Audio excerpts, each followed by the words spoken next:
क्या एआई का सबसे बड़ा बूम अब धीरे धीरे ठंडा पड़ रहा है? क्या एनवीडिया, सैमसंग और एसके हाइनिक्स जैसे एआई दिग्गजों से अब निवेशकों का भरोसा डगमगाने लगा है?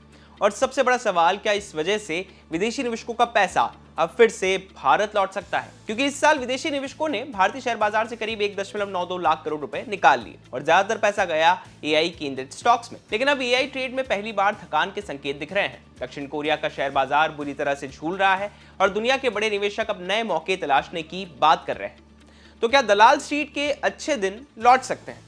आइए आसान भाषा में समझते हैं। सबसे पहले समझते हैं कि आखिर विदेशी निवेशकों ने भारत से पैसा निकाला क्यों। पिछले 2.5 से 3 साल में दुनिया के शेयर बाजारों में अगर सबसे ज्यादा कोई शब्द चला है तो वो है आर्टिफिशियल इंटेलिजेंस। जिस कंपनी का नाम एआई से जुड़ा उसके शेयर रॉकेट बन गए।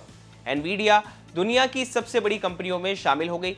माइक्रोसॉफ्ट, अमेजॉन, मेटा और अल्फाबेट जैसी कंपनियों ने एआई पर अरबों डॉलर खर्च करना शुरू कर दिया। लेकिन अमेरिका ही नहीं, एशिया में भी एआई की एक अलग कहानी लिखी जा रही थी। दक्षिण कोरिया की सैमसंग और एसके हाइनिक्स और ताइवान की टीएसएमसी, ये तीनों कंपनियां एआई के लिए जरूरी चिप्स और मेमोरी बनाती है। यानी अगर एआई एक कार है तो उसका इंजन यही कंपनियां बनाती है। इसी उम्मीद ने विदेशी निवेशकों ने भारत जैसे बाजारों से पैसा निकालकर इन कंपनियों में निवेश किया।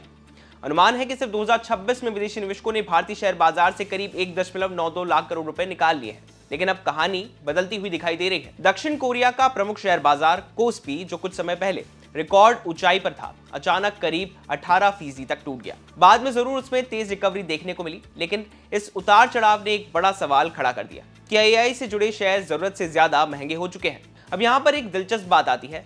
मोनार्क नेटवर्क कैपिटल के सीईओ गौरव भंडारी का कहना है कि सिर्फ इसलिए ये नहीं मान लेना चाहिए कि कॉस्पी सस्ता हो गया है। उनके मुताबिक अगर कोई बाजार पहले 200% चढ़े और फिर 18% गिर जाए तो इसका मतलब ये नहीं है कि वो सस्ता हो गया है। इसका मतलब सिर्फ इतना है कि वो अपनी सबसे ऊंची कीमत से थोड़ा कम महंगा हुआ है। गौरव भंडारी की नजर में दक्षिण कोरिया की सबसे बड़ी कमजोरी उसका कॉन्सेंट्रेशन है। पूरा कॉस्पी इंडेक्स लगभग 2 कंपनियां सैमसंग और एसके हाइनिक्स पर टिका हुआ है। इन दोनों का वजन इंडेक्स में करीब 52% है। ऊपर से रिकॉर्ड स्तर पर मार्जिन फंडिंग यानी कि उधार लेकर निवेश किया गया है।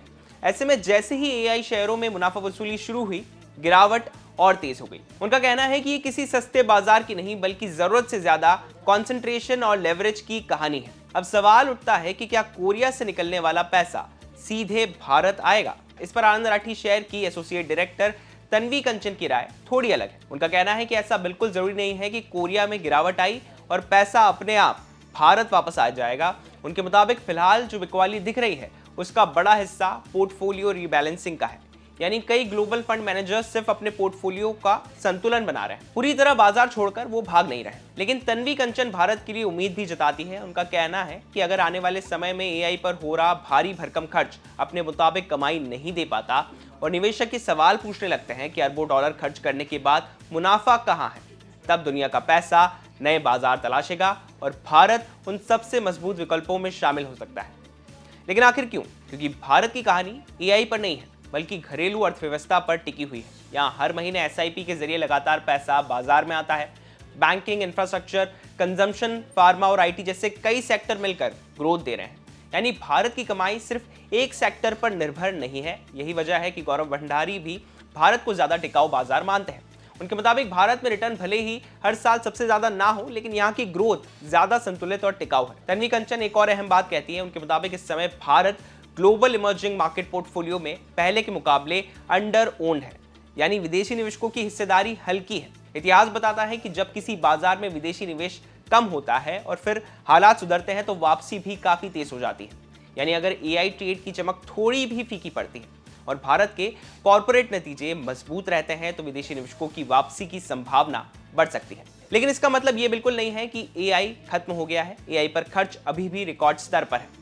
Samsung, SK Hynix, TSMC, Nvidia जैसी कंपनियां आने वाले वर्षों में भी एआई इंफ्रास्ट्रक्चर का बड़ा हिस्सा रहेंगी। फर्क सिर्फ इतना है कि अब निवेशक सिर्फ एआई का नाम सुनकर पैसा लगाने के बजाय कमाई, वैल्यूएशन और बिजनेस मॉडल को भी ज्यादा गंभीरता से देखेंगे। तो कुल मिलाकर दोनों ही एक्सपर्ट्स की राय को जोड़कर देखें तो तस्वीर साफ है। गौरव भंडारी मानते हैं कि दक्षिण कोरिया की गिरावट को सस्ता बाजार समझना गलती होगी और भारत ज्यादा टिकाऊ ग्रोथ वाला बाजार है। वहीं तन्वी कंचन का मानना है कि पैसा अपने आप भारत नहीं आएगा, लेकिन अगर एआई ट्रेड की रफ्तार धीमी पड़ती है और भारत की कमाई मजबूत रहती है तो भारत विदेशी निवेशकों का अगला बड़ा ठिकाना बन सकता है। यानी एआई की कहानी खत्म नहीं हुई है, लेकिन अब कमाई का रास्ता बदल सकता है।